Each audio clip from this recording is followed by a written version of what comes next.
As I got older, father was working long shifts. Obviously, he had heart problems. He was in the best health. I was in 6th grade. I get a call. My father had a stroke. Getting ready for school, whatever. My grandmother starts going crazy, starts yelling, screaming. Father had a stroke. What's going on? What happened? We thought he passed at the time. He was in Canada. They shipped him back to the US. Came in. I thought it was going to be a 1 or 2 day thing where he's going to recover. For a week straight after school, I was going to the hospital and checking on him, and he wasn't getting better. He was half paralyzed and just laying in bed. So I didn't know what a stroke was. I had no idea.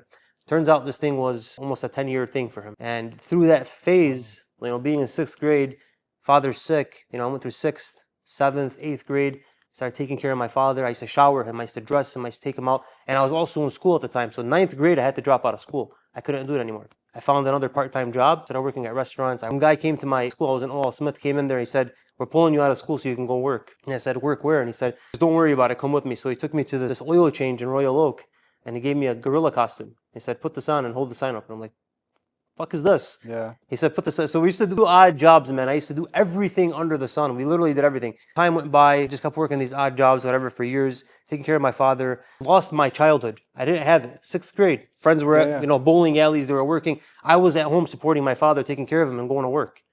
These are the struggles that we faced growing up. So I couldn't do much, right? My grandmother was getting older. I had the fear of losing her because she was my mother, really. There's a lot of displacement in a household when you're growing up like that. It's so easy for you to fall into a trap where you can just go become a Yeah. druggie, right? Or you can become a crackhead, or you can get lost in the streets. But I always found the way to stay positive and to stay in balance, to stay in line. And I always said, there's a God.